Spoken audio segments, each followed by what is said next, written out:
JoJo, here. Donna, you're all the way down there.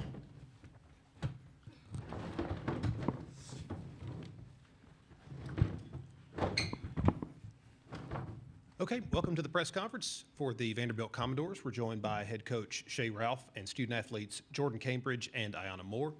We'll begin with an opening statement from Coach, and then we'll take questions for the student athletes. After that, we'll dismiss the athletes back to the locker room and then take questions for Coach. Hi, everybody. Obviously not happy, maybe more disappointed with the result today. I don't think that's indicative of the season that we've had. I think we fought more like ourselves towards the end of the game, but we just ran out of time. Really proud of my team and the players up on the dais here. For the season that we've had, we're looking forward to playing more basketball in March. Take questions for the student athletes. Please raise your hand. We'll bring a microphone to you. Front on the right. Ayanna, awaiting selection Sunday, what about your team do you think makes it special and why you should get an NCAA tournament bid? The simple fact that we finished top 6 in the SEC. Like Coach said, this isn't the type of game. This isn't the game that says how our season went. We played hard. We fought throughout the whole season, and we finished top 6. Here in the front, Gabriella. I know this is not the game y'all wanted, but what about this season and this team is different from last year's season and team to make y'all so successful this year? If you could both answer, that'd be great. Ayanna, if you want to go first. We have a complete team from top to bottom. We have a bench. We have defensive presence, offensive presence. We have shooters. We have scorers when we need it. So our team is really a complete team. So, yeah. I mean, she said it best, and I also think we mesh well really together, and I think we really complement each other, and we know what each other's good at, and we try to go out every day and make sure we're putting each other in position to be successful. But that starts with, like, how we are with each other off the court. So I think the way that we are able to be off the court and, like, love on each other and that kind of thing just kind of makes it easy when we come out in games. Any more questions for the student athletes? Okay, ladies, you can be dismissed back to the locker room. Good job, you guys. Good job. And now we'll take questions for Coach Ralph. On the right. While waiting to see what kind of schedule they give you in March and where you'll be playing at, what kind of message are you going to be giving your team? Well, I think, we've fought really hard to be where we are right now this year, and now we're 22-9, and we were picked to finish dead last in the SEC, and we are top 6, and we earned every single win. We learned from every single loss, and I think what I've talked to them about is that we're competing. This program has learned how to compete. We can compete to win with compete with just about any team that we face. We're still trying to figure out right now what it looks like to win in March. And I think a lot of that is preparation. So what I'm challenging my team to do now is to take what we did today that we viewed as a failure, and there's a lot to learn from today. And we have to apply that to how we practice. I think our preparation is everything in March, and to me, that was the biggest thing that was disappointing today, was that we prepared differently than we started this game. The start of this game didn't look like the team that I coach. And then we started to feel more confident.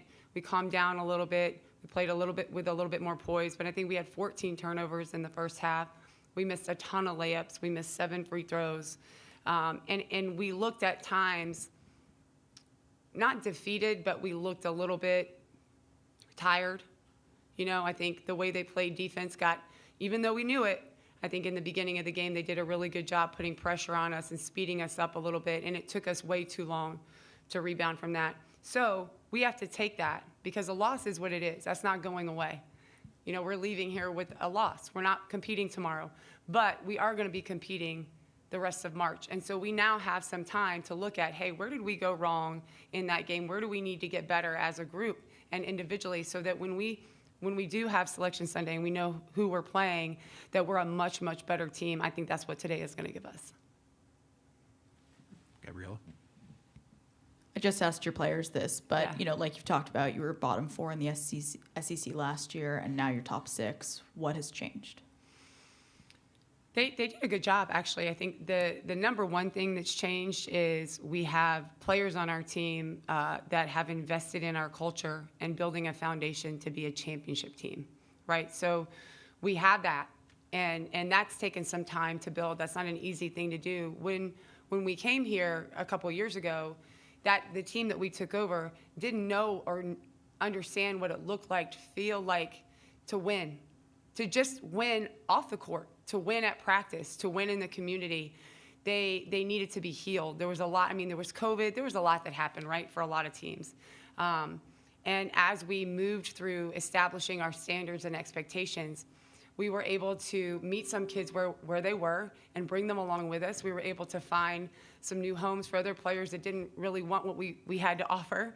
And then we were able to go out and recruit because we're at Vanderbilt University, one of the most prestigious schools in the world. We have an amazing administration, and we play in the SEC conference. And so we were able to go find some more weapons. And I think that's what you're seeing that's different this year. We have more versatility. We have more size. We have a little bit more experience with some of the transfers that we brought in, and we have some freshmen that have a very, very bright future. So there's still some building and some molding that needs to happen. But, I mean, if you look at where we were this time last year, the growth is unbelievable, right? And I don't want that to be lost for my team. Yeah, I'm really disappointed, and they know. But I don't want them to feel like they have failed, because they have not. We are going somewhere special, and we're still going somewhere special this year. Another one in front. To follow up on that, you know, they talked about how it's a complete team this year, and Ayanna and Jordan were both out last season. So, if I'm correct about that, what is it that they've brought back, both on like a mindset, but also just to the court? So that's a really great question. The mindset part is Jordan had gone through it before. She had a catastrophic injury, and so she understood what it felt like for the game to be taken away. Ayanna had not. And that first time, I mean, I've been through it enough myself. It's hard. It challenges your love and passion for the game, to rehab that long, to not play for that long. And it can go a few different ways for players. Some just decide, I can't do this, or they don't approach it the right way and they don't come back the same. Ayanna decided she wanted to be great. And I think a part of that is because she got to rehab with Jordan. So Jordan was able to guide her a little bit, but along the way, while Jordan was teaching her what was on the other side of this really hard thing she was going through, they developed a really strong bond. And you see that on the court. I think it is penetrated, you know, into our team, and understanding the gratitude that we have to play the game that we love. And that we get to play that every day when we walk out on the floor. It's very serious, right? Like, we're competing in the SEC conference. We want to win championships. That's hard to do. So does everybody else that's playing in tournaments right now. But when you compete with a love for the game and a passion for the game, and you have fun, even though some of the things you go through are hard, you know, there's lots of highs and there's lots of lows, then you understand what it means to enjoy the journey. And that's what those two have brought back. Is teaching our team. It's hard, but you guys got to enjoy the journey, because this is all part of where we're going. In the front. Right here. Coach, after that lengthy scoring drought to end the first half, what were the changes that you made within the locker room? What was the message to your team coming out into the second half? I don't know that I can say exactly what I was said in the locker room at halftime. I think the biggest thing that I challenged them to do in the locker room was to play more like our team defensively. I mean, they challenged us defensively. It's hard to win a game, you know, in March when you give up 35 to one kid.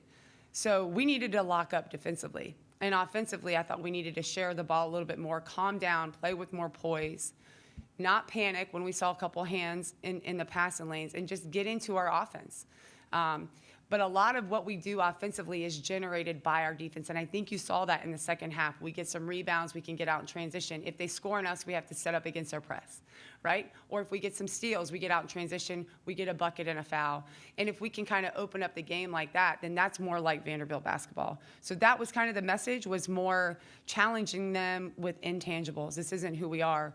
sometimes it's not about X's and O's. You know, I needed our players to be different. I needed them to be my team, and they came out and did that. Any other questions for Coach? All right, thank you, Coach. Thank you.